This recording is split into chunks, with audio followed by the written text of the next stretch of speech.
podcast Caos Planejado, seu programa sobre cidades. Eu sou Anthony Ling e hoje converso com André Albuquerque. Nascido em Curitiba, André é empreendedor social e fundador da Terra Nova Regularizações Fundiárias e da Renascer Reassentamento e Desenvolvimento Humano. É advogado formado pela PUC do Paraná e fellow da Ashoka, Instituição de Empreendedorismo Social, e membro da Rede de Empreendedores da Fundação Schwab, representado no Brasil pelo jornal Folha de São Paulo por meio da Rede Folha de Empreendedores Socioambientais.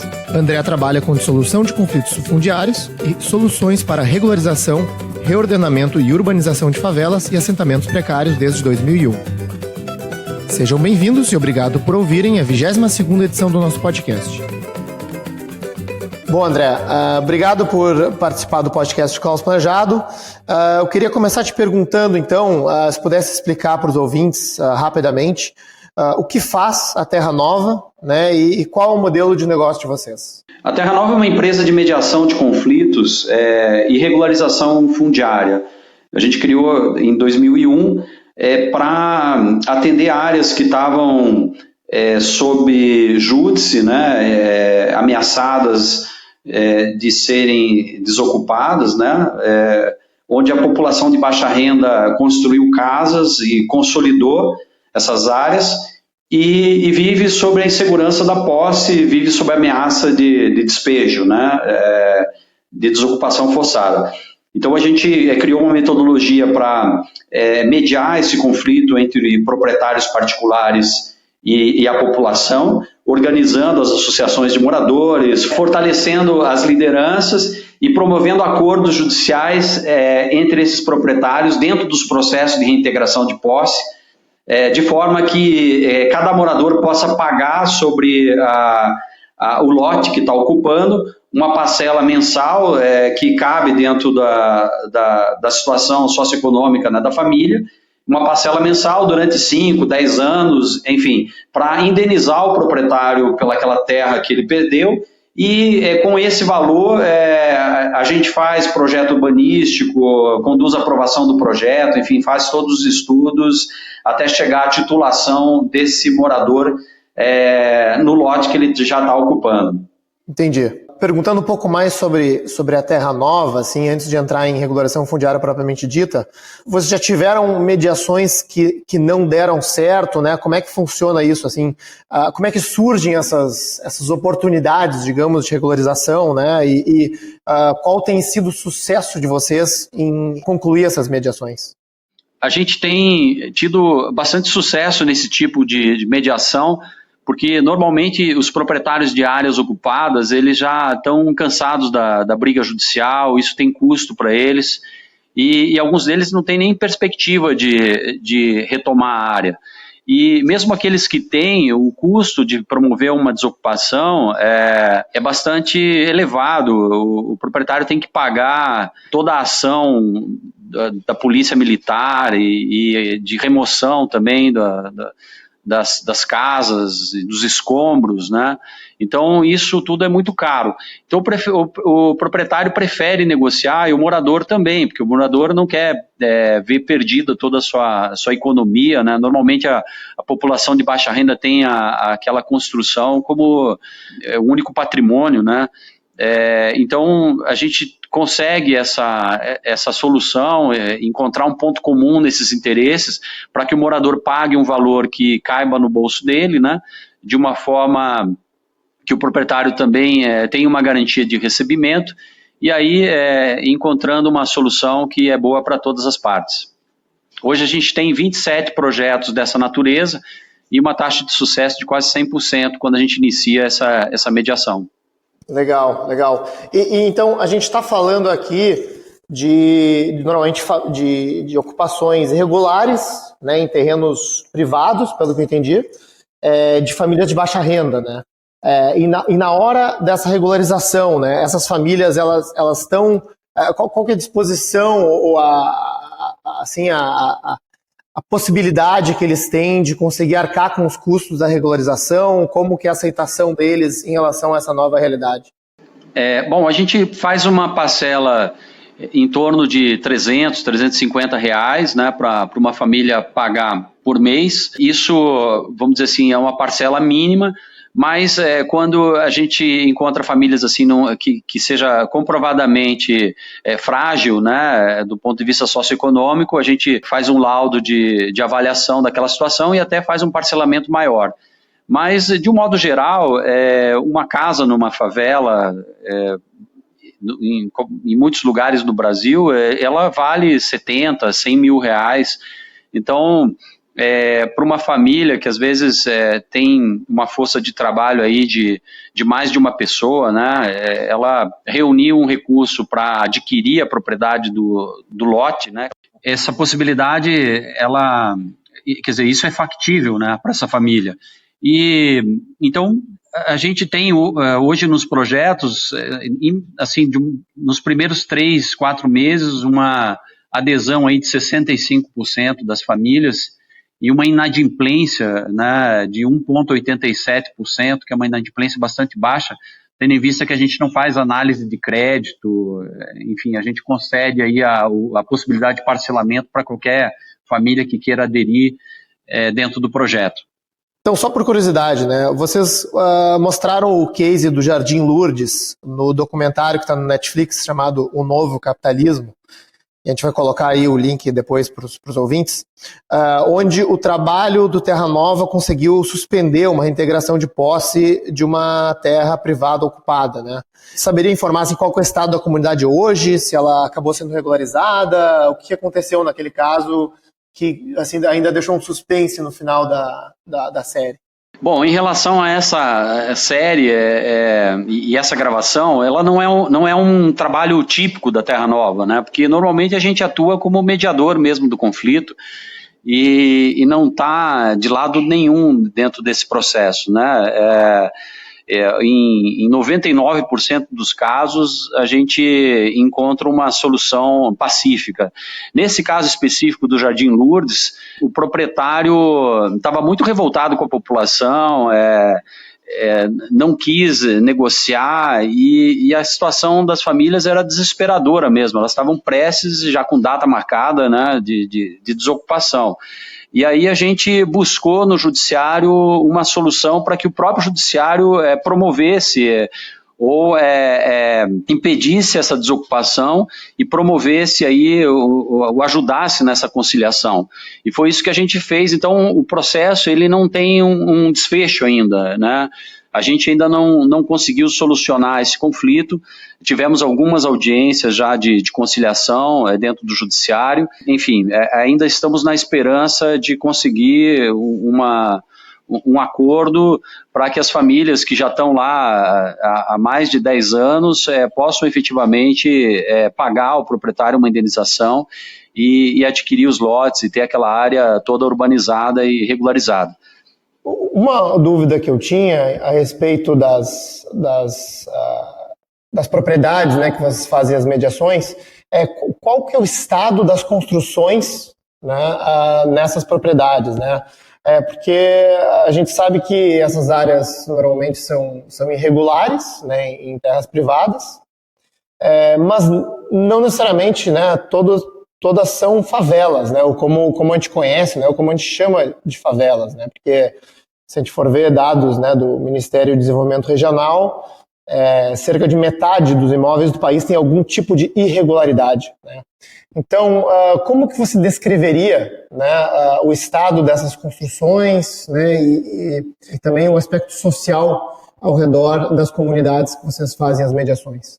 Bem, as áreas que a gente trabalha são áreas típicas de favelas, né, ou assentamentos precários, mas quando a gente fala de favela mesmo, tem aquela característica de construções bastante verticalizadas, com 2, 3 pisos, muito adensadas, enfim, construções sem reboco, e com aquelas características de ruas sem asfalto, sem meio-fio, infraestrutura precária, esgotamento sanitário, enfim, essas características que são comuns de a gente encontrar na periferia, principalmente das grandes cidades.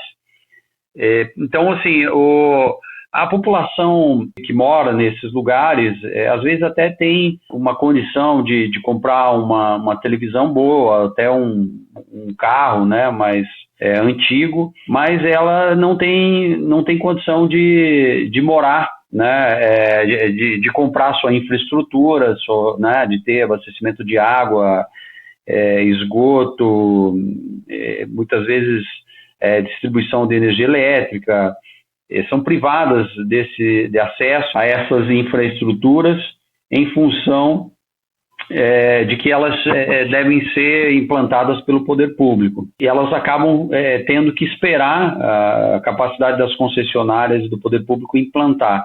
E aí ficam nessa característica são consolidadas, são todas de alvenaria e tal, mas com uma infraestrutura e uma condição bastante precária dessas construções. Entendi. E depois do processo de regularização, normalmente o setor público, então, entra com a infraestrutura, né? Quais são, digamos, os passos seguintes, né, da mediação de vocês?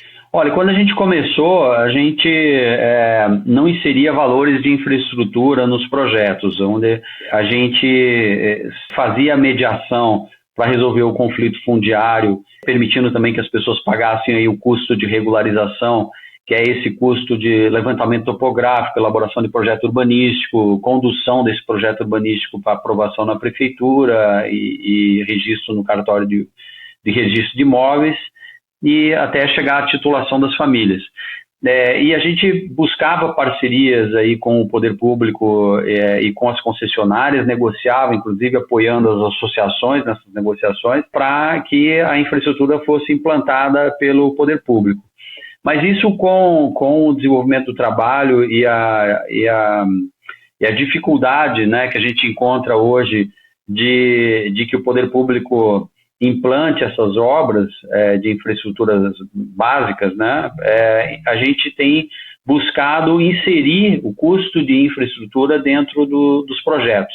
A gente agora, nos projetos futuros, não quer trabalhar sem a previsão de implantação de infraestrutura, porque apesar de que a lei determina que para a REURB-S, vamos dizer assim, a responsabilidade pela implantação da infraestrutura é do poder público, né? A REURB-S é uma REURB social. Mesmo assim, as prefeituras têm muita dificuldade, as concessionárias, de implantar, e isso acaba comprometendo o desenvolvimento e a aprovação dos projetos.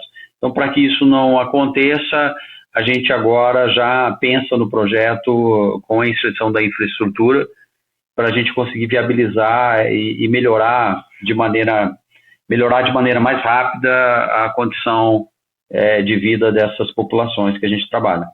Então, esse ponto que você levantou é interessante, né? Porque existe, digamos, dentro das prefeituras também as próprias iniciativas públicas de regularização fundiária, né?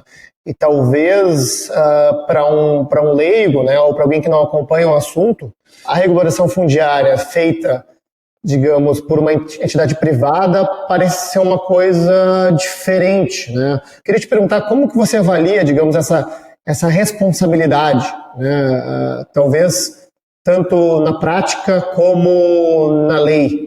E se é diferente, né, uma coisa da outra? A lei de 2017, que é a lei de regularização fundiária nova, né, que a gente usa, na realidade, no intuito de acelerar a regularização, e tem excelentes mecanismos criados nessa legislação para isso, ela incumbiu ao poder público a regularização fundiária e a implantação da infraestrutura. E isso acabou comprometendo, né, a regularização das áreas mais pobres, né, de REURB-S, como eu falei, REURB social, porque o poder público, os municípios não têm capacidade econômica, né, de atender a demanda de regularização em todo o território. Então, o processo se tornou muito lento, quando em alguns lugares até paralisou o processo de regularização de REURB-S em função da dificuldade econômica dos municípios. O que a gente está propondo, e a gente tem essa experiência já de 20 anos trabalhando nessa área, é que as próprias populações se cotizem e paguem, né, pela regularização, pela urbanização. E a valorização que esses ativos, né, que esses imóveis acabam tendo em função desse processo de regularização é muito mais rápida, muito melhor, e o custo disso para a população ele não é tão alto quanto se imagina, quando se pensa assim, em pagamentos de longo prazo. Então, a gente percebe onde a gente trabalha, para os nossos clientes, que ele prefere pagar a infraestrutura e ter garantida as obras, né, no seu bairro, do que ficar esperando aí, sabe-se lá quando, que o poder público entre lá, as concessionárias façam uma parte delas no processo. André, para a gente ter você falou, né, na dificuldade dos municípios de seguirem com os projetos de regularização, para a gente ter uma escala de grandeza, né, e do tamanho desse desafio, né, o quão longe a gente está de conseguir, né, uma regularização dessas comunidades informais. Por acaso elas estão crescendo mais rápido, né, do que a gente tem conseguido regularizar essas comunidades, né? Qual que é a perspectiva que você vê disso no futuro? Na realidade, a informalidade cresce mais rápido do que a capacidade do poder público de regularizar e de urbanizar essas áreas. Então, o quadro hoje é de enxugar gelo. Se não houver uma mudança, que é o que a gente está propondo, transferindo essa incumbência da regularização para a própria iniciativa privada, quer dizer, criando mecanismos para que as comunidades resolvam o seu próprio problema, incentivando a iniciativa privada a entrar nesse setor e ajudar nesse processo de regularização, o poder público não vai dar conta e a situação vai ficar cada vez pior. Então, tem que atacar o problema em duas frentes. Primeiro, criar lotes para pobre, né? Criar espaço urbano para a população de baixa renda, porque hoje o mercado imobiliário está todo voltado à classe média alta e não consegue viabilizar, com a legislação que existe, lotes para essa faixa de até 3 salários mínimos. Então, hoje essa população é praticamente empurrada para a informalidade. Quem atende esse mercado é o grileiro, né? Então, o poder público combate a grilagem, e a gente não está dizendo que não deve ser combatido, eu acho que deve tentar inibir esse processo, mas a principal maneira de inibir é concorrer, fazer com que o mercado formal concorra com o mercado informal, porque o pobre comprar lote formal, se tivesse acesso a esse tipo de produto, né, ele não buscaria o mercado informal. Porque quando ele compra um lote de um grileiro, ele paga caro, paga em poucas prestações, 20, 30 mil reais, às vezes, para ficar numa área de risco ou numa área completamente sem infraestrutura, ainda insegura, né, se vai poder permanecer lá ou não. Então, ele é um produto caro e um produto de alto risco para a população de baixa renda. Então, por que a população busca essa alternativa? Porque não existe, o mercado formal não atende essa população. E dizer que não existe uma lógica econômica que possa resolver esse problema, é claro que existe. Só que precisa se pensar diferente do que tem se pensado até hoje para implantar lotes para baixa renda, lotes regulares para baixa renda. Então, por um lado, atacar o problema produzindo lotes para essa classe, né? E por outro, permitindo que aqueles que já estão em áreas consolidadas, quer dizer, que já construíram suas casas de alvenaria e estão aguardando aí o poder público entrar com a infraestrutura, sabe-se lá quando, né? Essas pessoas, essas famílias poderem resolver seu próprio problema através de uma organização da comunidade, fortalecimento das lideranças, negociação com o poder público em áreas públicas ou com a iniciativa, os proprietários em áreas privadas, né? E poder encontrar uma solução econômica para implantar a infraestrutura e regularizar as áreas. Essa solução, ela existe. Essa solução já está testada, já está em funcionamento e a gente já provou que é viável. O que a gente precisa agora é ganhar escala, criar mecanismos legais, de antecipação desses recebíveis, securitizar essas carteiras e mostrar para o mercado financeiro que existe aí um potencial impressionante, né, de negócio, né, de geração de negócio, que pode beneficiar todas as partes, principalmente aquele que mais precisa, que é quem está morando nessas favelas em condições precárias. Não, bem legal, né? Você tocou num ponto que a gente debate muito recorrentemente aqui no podcast, no site, né? Que é essa divisão, digamos, que a gente vê no Brasil entre cidade formal e informal, né? Digamos, as leis e regulamentações que incidem sobre um terreno, né, de uma parte normalmente mais central da cidade, né, da cidade formal, são totalmente descoladas, normalmente, né, da realidade de uma favela ou de uma ocupação irregular, que quando for regularizada ainda não vai estar, né, normalmente de acordo com as regras exigidas na cidade formal. Então, realmente tem que haver um certo equilíbrio, né, uma certa padronização que consiga, né, atender a cidade como um todo sem gerar essas divisões, né? É maluco a gente pensar que a maior parte da sociedade está privada de adquirir lotes no mercado formal e que a sociedade se acostumou com isso. Então, quando o loteador, o sistema financeiro que financia a aquisição de lotes, está todo voltado para uma faixa de renda que é a menor, né? Que tem em menor quantidade, porque a maior quantidade está fora desse mercado. A própria sociedade cria informalidade. E às vezes quando a gente trabalha com regularização fundiária, as pessoas, mas você está querendo regularizar a ocupação irregular, está querendo regularizar a ilegalidade, mas na realidade quem provoca, quem estimula essa irregularidade urbana é a própria sociedade que vira as costas para a maior parte da população que tem que buscar fundo de vale, área de mangue, áreas frágeis ambientalmente para comprar um lote num alto risco de um grileiro que invadiu um determinado lugar e resolveu parcelar para atender essa população e ganhar dinheiro com isso. Então, como combater isso? Mudando a lógica de produção da formalidade, né? E isso é impossível fazer? Não, isso já está testado, tem experiências positivas nesse. A gente inspirou uma lei aqui para Nova Lima, aqui no entorno de BH, de Belo Horizonte, uma lei que foi aprovada, inclusive, pela Câmara, exatamente para trabalhar essa lógica e modificar e permitir essa produção de lotes que tem uma parcela que caiba no bolso da população de 1 a 3 salários, né? Então isso é possível fazer.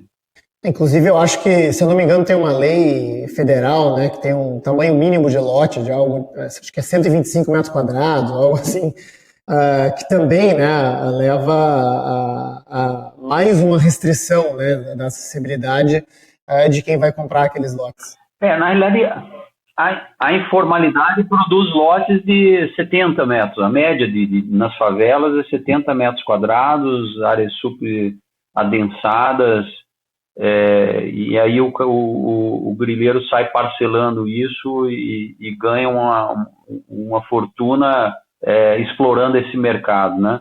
Eu acho que assim deixar o próprio mercado criar mecanismos, e pensar em soluções que deixem esse lote mais acessível, e aí pode ser um lote menor em determinadas regiões ou tem determinadas cidades que pode efetivamente ter um lote mínimo de 125 até 200 metros, mas isso depende muito da região. Porque se você quiser um lote de 200 metros quadrados muito próximo dos grandes centros, isso vai sair caro, e aí você expulsa a população para áreas mais periféricas. Então, essa lógica que tem que estar mais difundida, né? E quem produz, né? As empresas que trabalham nesse setor com maior liberdade para criar produtos que não saiam da faixa da condição, né, de renda dessas famílias que precisam morar em algum lugar. Não, perfeito. E André, você tocou num ponto interessante, né, que realmente, né, algumas pessoas questionam esse tipo de regularização, né? Pô, é uma área irregular, né? Como que você está favorecendo essa ilegalidade, etc e tal. Então, explica um pouco para os ouvintes que talvez não sejam da área, né? Que tipo de arcabouço legal ou jurídico que permite que isso aconteça, né? Normalmente é feito pela lei de uso capião, por acaso? Não, essas áreas que têm conflito, né, elas nem cabem a uso capião. Todas as modalidades da uso capião que estão previstas na legislação, elas prevêem uma posse mansa e pacífica. Então, nas áreas que têm conflito, já não existe essa posse, porque sempre há oposição do proprietário em relação à ocupação. E isso descarta a possibilidade da aplicação da uso capião como uma forma de aquisição dessa população que vive nessas áreas de conflito. Então, a gente desenvolveu um mecanismo através de solução desse conflito, através da desapropriação judicial, que está prevista no Código Civil, e também foi considerada como um instrumento de regularização fundiária na nova lei de regularização. Ela prevê, para aplicação desse mecanismo desapropriatório, que a posse seja interrupta, de boa-fé, de considerável número de pessoas, e que o juiz considere ali que o que foi implantado naquele local seja de interesse social e econômico relevante. Então, esse mecanismo de desapropriação judicial é muito pouco usado ainda pelo judiciário, mas ele serve exatamente para isso. Quando o juiz entende que aquela área está consolidada, ele transforma aquele bem numa indenização devida ao proprietário, e aí os possuidores, pagando o preço dessa indenização, eles passam a ter um registro originário em nome deles. Então, é como se fosse uma uso-capião, mas é uma uso-capião onerosa, onde a pessoa precisa pagar a indenização para poder ascender ao título de propriedade. Essa modalidade, ela prevê o pagamento de uma indenização, isso quando existe conflito na área, né? Se você tem uma área particular que o proprietário abandonou e não tem conflito, mesmo assim você precisa, para implantar uma REURB ali, você precisa fazer um projeto urbanístico, fazer todos os levantamentos, conduzir a aprovação desse projeto, vai ter infraestrutura para implantar, então você vai ter que fazer um estudo de qual é a infraestrutura que falta e fazer orçamentos e até cobrar por essa infraestrutura, quer dizer, ratear esse custo da infraestrutura para as pessoas que estão morando ali. E o que a gente observa é que a população prefere assumir esse custo, porque a gente mostra que não é um custo absurdo. Hoje, um lote, eventualmente numa favela, a infraestrutura que está faltando pode custar 10, 15 mil reais para cada família, que se financiado isso em 10, 15 anos, né, isso pode ser acessível e o valor que vai agregar naquele ativo, na qualidade de vida e tal, faz com que a pessoa até prefira pagar, né? É claro que tem que ser uma parcela que caiba no bolso da pessoa, da família. Mas ela se junta lá e paga 200, 250 reais por mês durante 15 anos e tem asfalto, meio-fio, o saneamento básico e sai completamente da condição de carência que ela está hoje. Então, eu estou cada vez mais convencido que é o próprio mercado que vai resolver isso. É a própria organização da população, discussão do processo, empoderamento dessa população para encontrar a solução por seus próprios meios, e aí as empresas, enfim, que trabalham nesse setor vão estar entrando e ajudando essa população a resolver esse problema.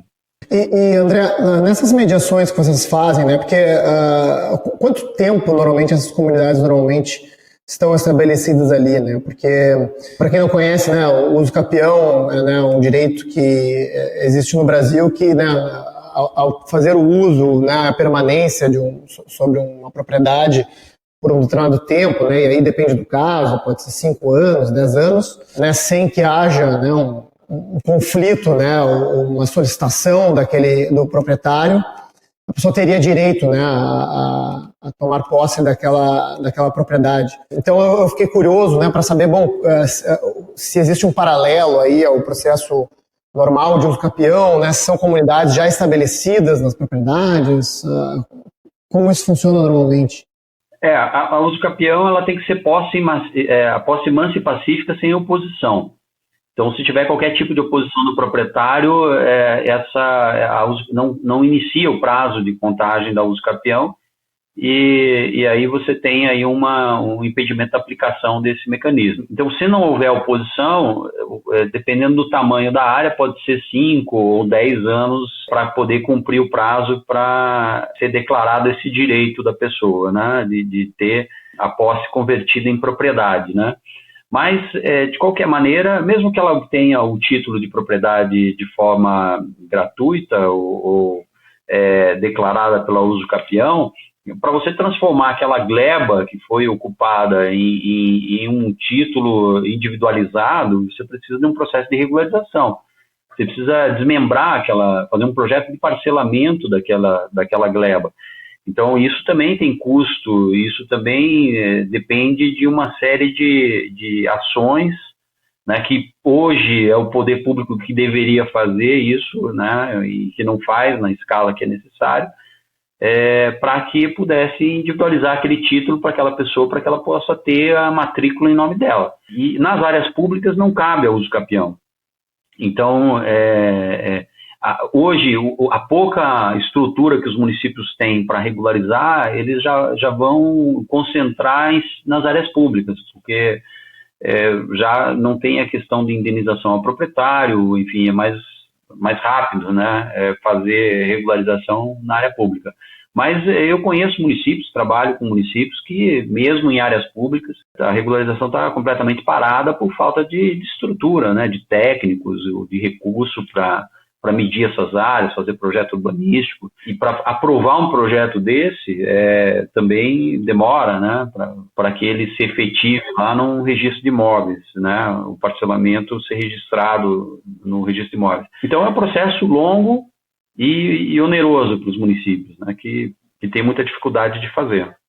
E é uma pena, né, porque acho que a grande maioria das comunidades informais hoje no Brasil estão em terras públicas, né. Imagino que tem a ver também, né, pelo fato de que os proprietários acabam, né, entrando com processo de reintegração de posse, né, e acabam supervisionando as suas propriedades com mais cautela do que o poder público. Mas, André, eu te perguntei sobre esse tempo de permanência das comunidades, né, e um eventual comparativo com o uso capião, porque hoje em dia a gente vê com cada vez mais frequência e mais força, né, esse movimento das ocupações, que talvez sejam um pouco diferentes, né, das favelas, no sentido de que são movimentos organizados, né, que tem, digamos, uma data específica para mobilizar um grande número de pessoas e entrar numa propriedade,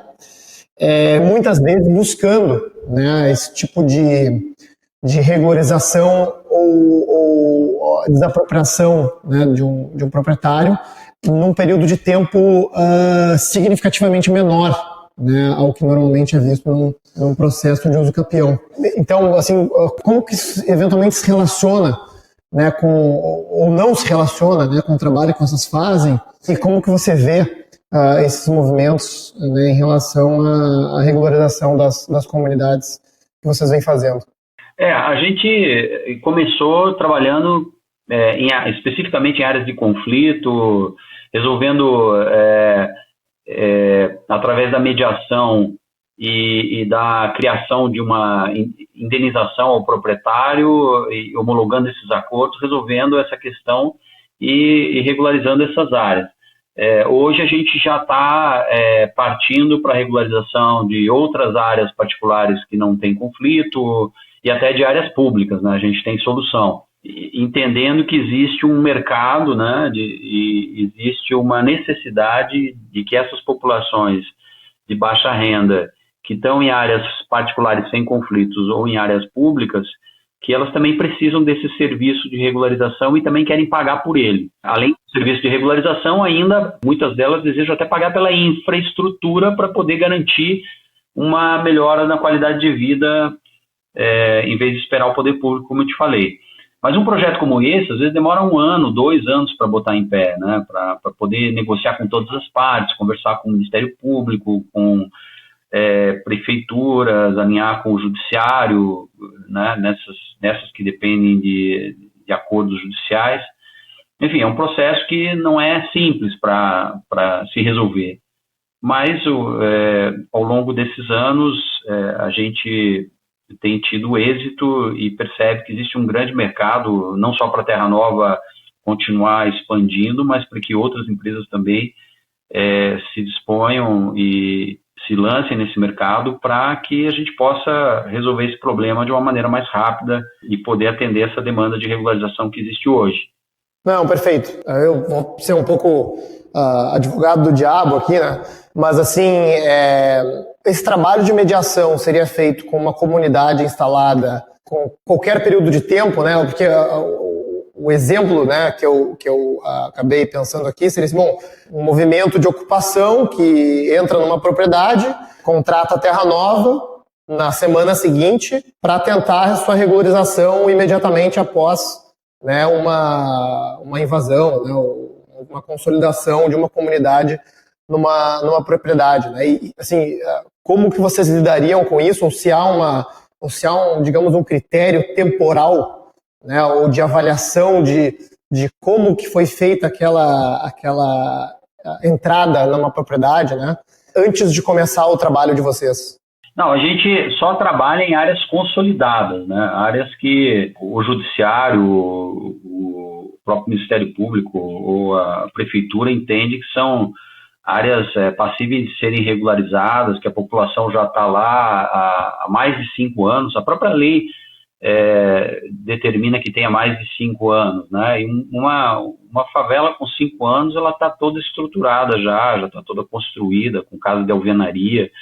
É muito difícil você tirar essas pessoas. E o perfil das pessoas que moram nesses lugares são pessoas empregadas domésticas, assessoristas, pessoas de baixa renda, né, que moram na periferia das cidades, que precisam morar, mas pessoas de bem, que compraram as posses ali, né, porque tinham que morar em algum lugar.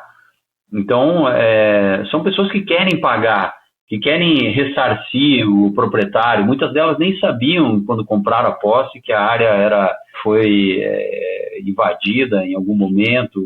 Enfim, essas pessoas, como eu te falei, são empurradas para esse mercado. Mas são pessoas de bem, que elas querem ressarcir o proprietário.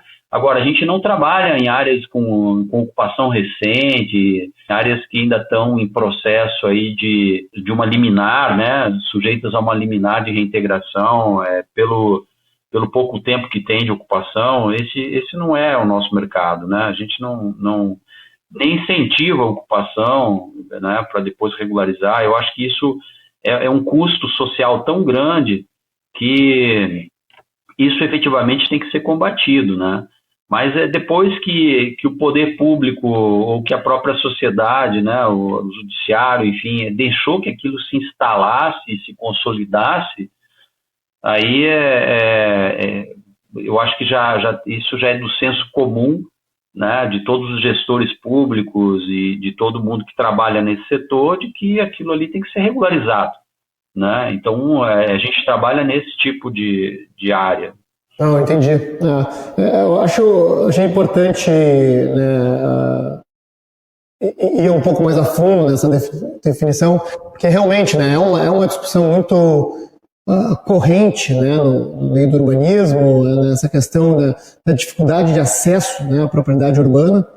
E existem essas sutilezas, né, na interpretação tanto de favelas ou de ocupações, né, e querendo ou não, me parece que esse critério temporal, né, e de consolidação, né, usando o termo que você mencionou, também é um fator significativo, né, no momento em que se decide, digamos, priorizar, né, uma ou outra regularização, que eu acho interessante, né? Não sendo da área do direito, né? Eu acho interessante pensar nisso como urbanista. Isso a própria lei já está, vamos dizer, pacífica, né? E sempre trata da possibilidade de regularização dentro de um lapso temporal aí para evitar até que com a expectativa de ser regularizada, você amplie as ocupações, né? Mas, então, nos debates que a gente faz, isso sempre vem à tona, né? Mas o que para mim é claro, que trabalho dentro desse setor há muitos anos, é que o que produz a informalidade é a falta de acesso, né? E aí, quando você conversa com uma pessoa que está morando numa ocupação irregular, sem água, sem energia, tendo que sair no barro toda manhã para trabalhar e às vezes gastando 2 horas no transporte público para chegar no seu local de trabalho e tudo. Ninguém mora nesses lugares porque quer, né? As pessoas moram nessas condições porque as condições hoje que elas têm para acessar um pedaço de chão para conseguir construir com muita luta a sua casa. Então, eu sempre trago isso no debate para que a gente repense nesse modelo, porque isso sai caro para a sociedade, né?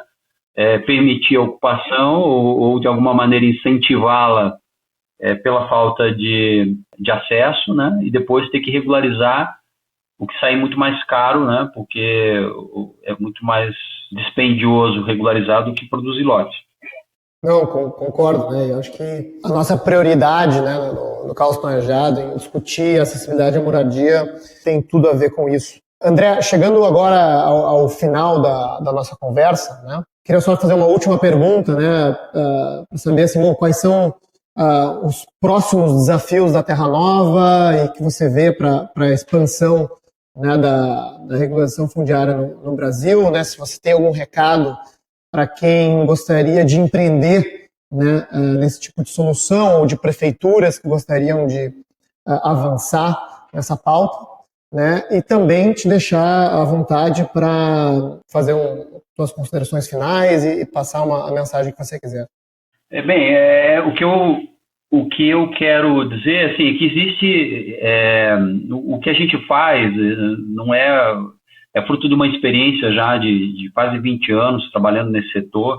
A lógica econômica, a gente já provou que ela existe, que é viável, né? Você conseguir estruturar projetos como esse, inclusive com infraestrutura, com tudo, para a população de baixa renda, e financiar para ela pagar todo esse serviço e toda essa infraestrutura num prazo aí de 10, 15, 20 anos, e que isso é viável. A gente tem hoje nas nossas carteiras 1,87% de inadimplência só, né? E a gente não faz análise do crédito, né? Porque a gente regulariza para todos que quiserem regularizar dentro daquela comunidade. E a gente tem uma inadimplência super baixa. Então, a população paga, e paga bem, paga direito, e, obviamente, isso acontece porque a gente cria uma solução que é acessível, né, a essa faixa de renda. A gente tem soluções dentro do projeto também para quem é vulnerável, para quem tem mais dificuldade socioeconômica, a gente analisa, a gente cria situações especiais, enfim.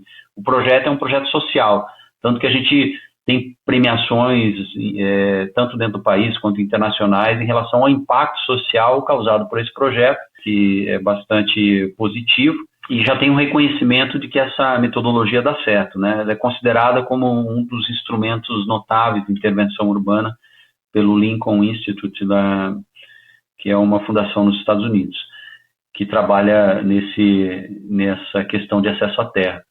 Então, hoje, os nossos desafios você trabalhar com a securitização da carteira, quer dizer, você criar um modelo que possa atrair fundos de investimento para poder antecipar esses recebíveis, ou parte deles, para a implantação da infraestrutura. Você gera uma carteira de 15, 20 anos, mas o ideal é que essa infraestrutura fosse implantada em 3 anos no máximo.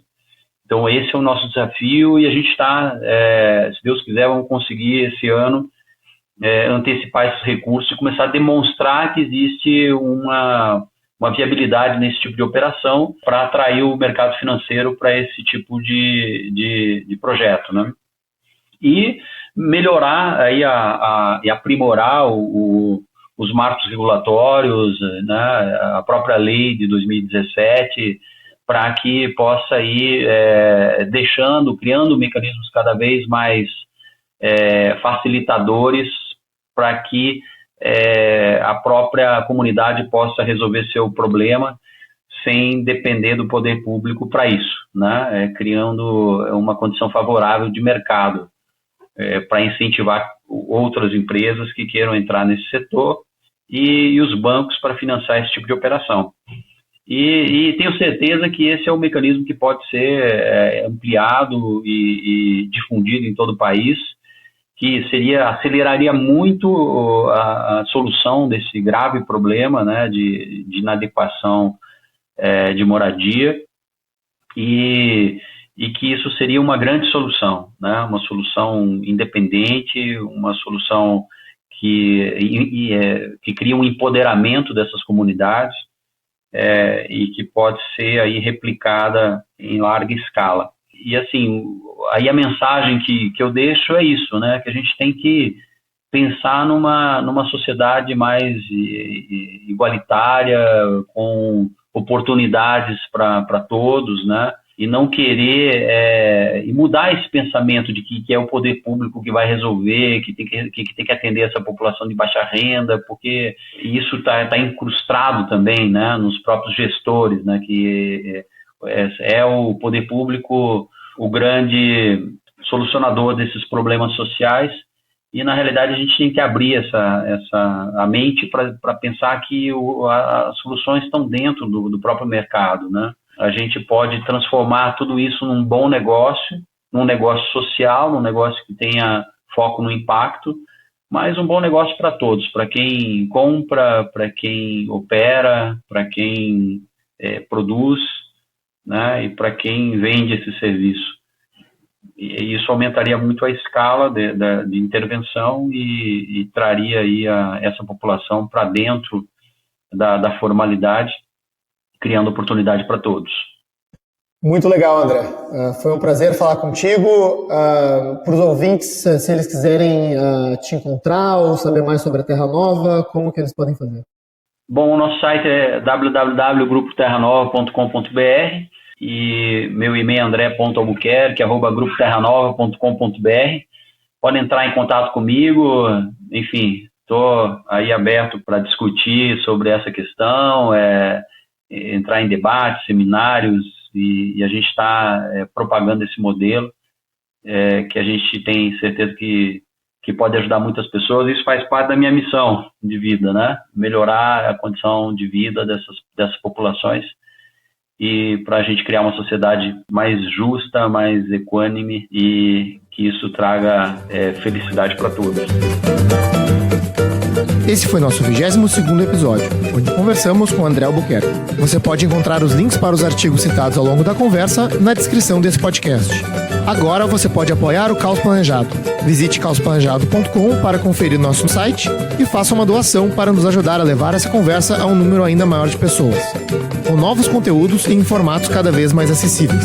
Seja um apoiador premium e tenha acesso ao nosso grupo exclusivo no WhatsApp, descontos em cursos e eventos, sorteios e muito mais. Nossa edição de som é feita pelo Cristiano Botafogo. Obrigado por ouvir o podcast Caos Planejado e espero vocês no nosso próximo episódio.